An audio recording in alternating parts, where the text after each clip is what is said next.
It is Sunday, the 28th of May, 2017. I'm in front of the Unitarian Church of Montreal, just starting up my alternative spiritual practice of protesting against Unitarian Universalist injustices, abuses, and hypocrisy, which include but are not limited to Unitarian Universalists misusing Canada's blasphemy law and clergy sex abuse cover-up and illegal bullying intended to cover up and deny pedophilia and rape committed by certain Unitarian Universalist ministers.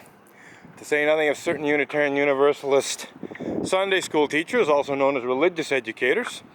And I laid down 3 chalk slogans. They're all very similar. They basically just say Unitarians cover up and deny clergy abuse, or Unitarian clergy abuse sucks, that kind of thing. So 3 chalk slogans have been put down near the entrances into the church, so people attending the church can see them on their way in. And unfortunately, I'm regretting not having the camera running earlier. I normally don't run the camera when I'm writing the chalk slogans because it's, sort of extra boring kind of thing. But actually, right after I had finished, there was a young woman, probably 20-something, mid to late 20s, I'd say, possibly early 30s, looking at my picket signs here. And the second one here was actually blocked by my unsafe sect picket sign. So she saw Unitarian Universalist misuse blasphemy law 2, and then it said unsafe sect. So I told her, well, you need to see the front of the sign. She actually had moved the sign. She was looking at the back of this one to see, the rest of the message. But of course, the rest of the message is on the front, not the back. So I removed the sign.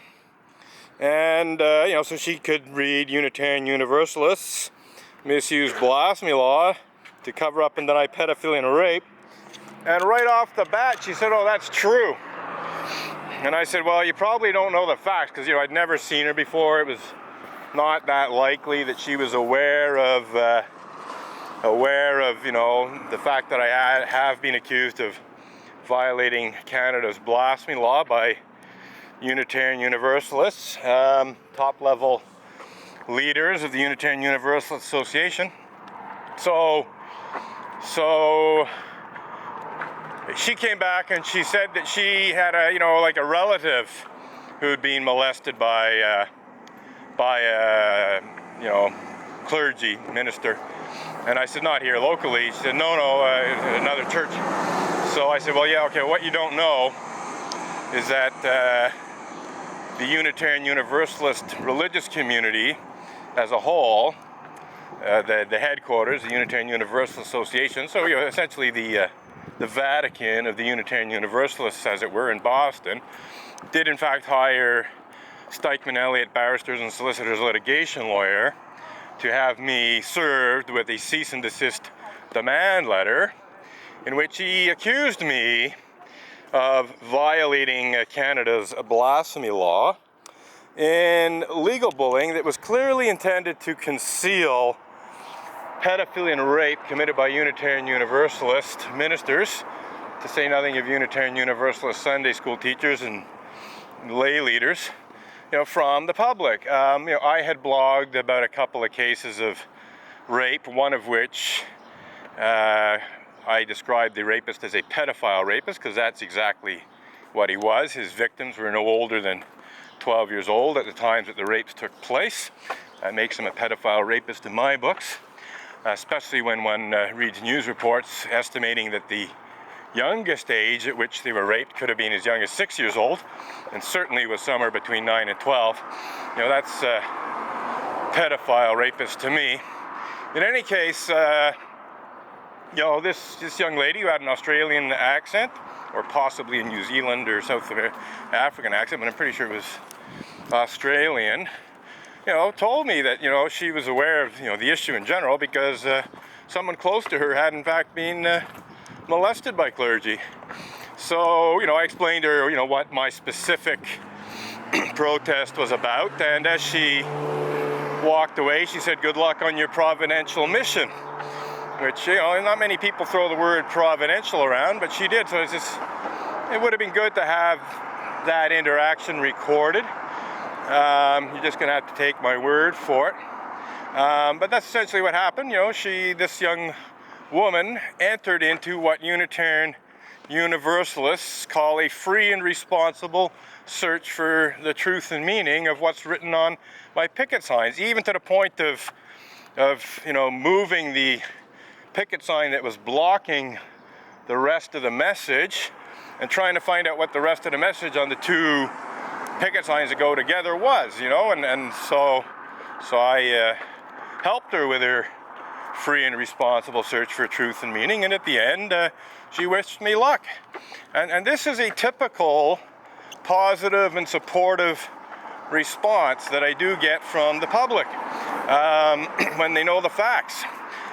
In fact, on certain occasions when I get a negative response from the public, if I'm able to engage with the person and explain to them exactly what the protest is about, so that they're not reacting negatively out of complete ignorance, some of them will actually come around and agree, you know, yeah, you're right, or sorry, you know. You know, they will actually come around to being supportive. And as it is, negative reactions are minimal.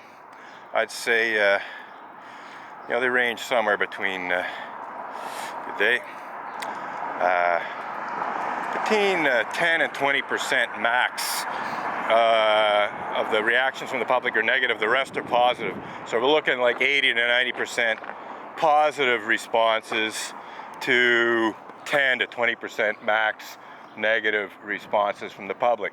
So today we've had one clear positive response from the public, and we'll see how many more we have. Last Sunday I actually had a couple of negative responses, or well, one was not that clear, but I'm interpreting it as most likely being negative. There's one definite negative, but it was, you know, a guy who walked by and called me a dumb asshole, you know, without even knowing, you know, what the protest is about, you know. So I actually responded to him by saying, you know, you don't even know what this is about, you know.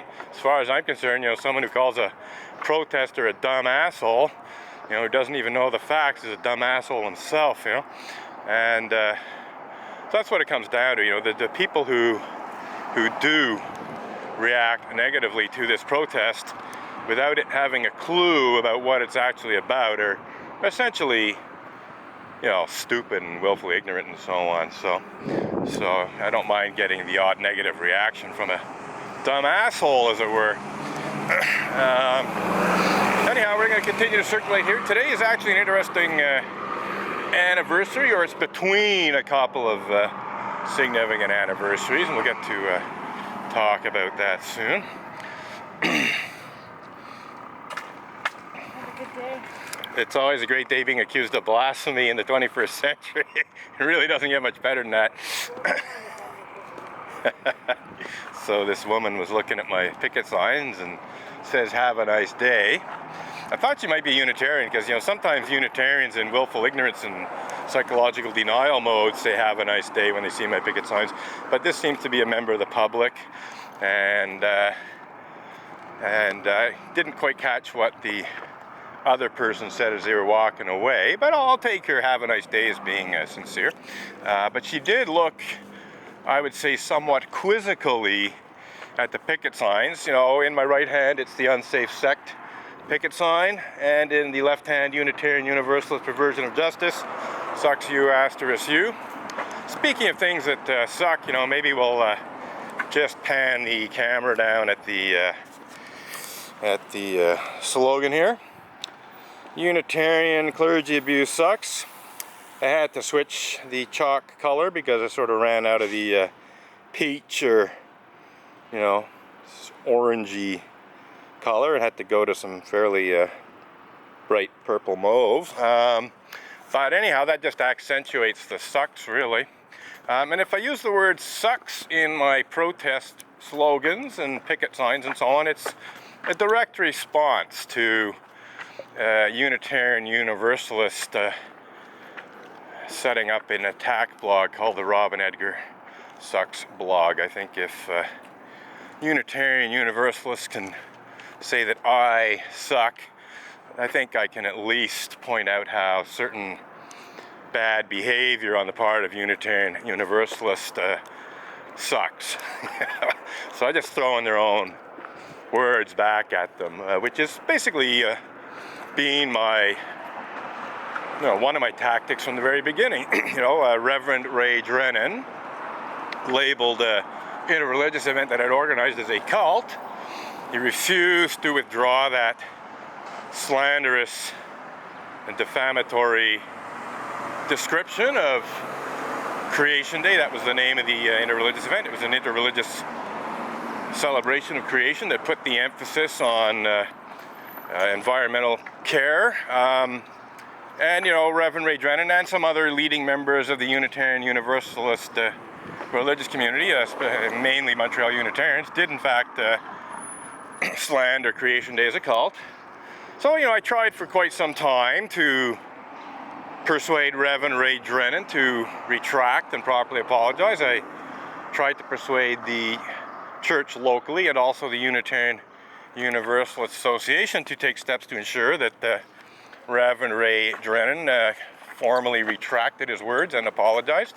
But he never retracted and he never properly apologized. He did it late in the game deliver a very lame and insincere non-apology apology, but he never retracted what he said.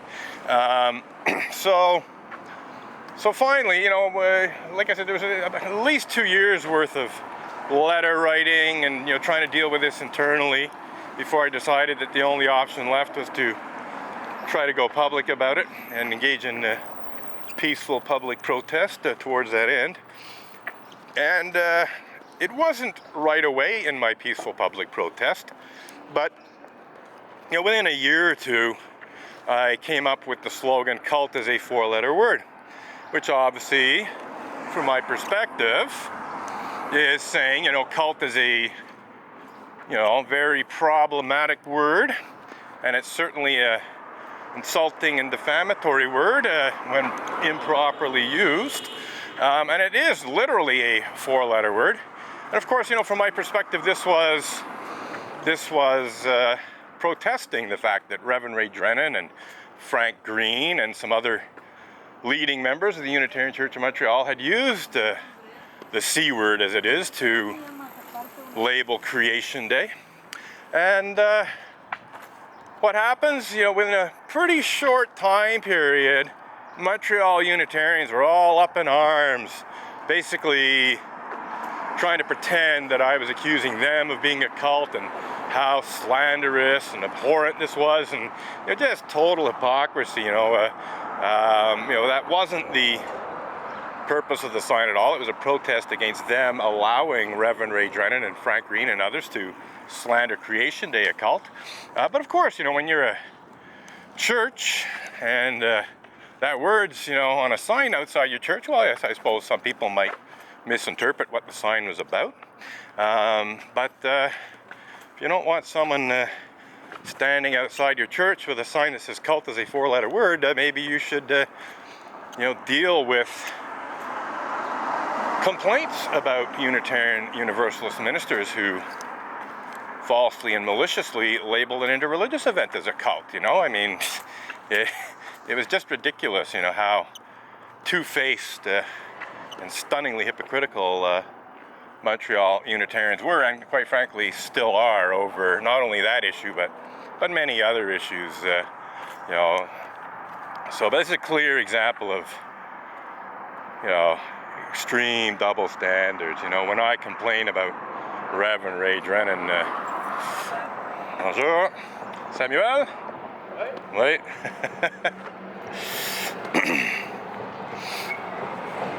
So, got this young fellow wishing me a good day, one of the newer members of the Unitarian Church of Montreal, a guy by the name of Samuel. And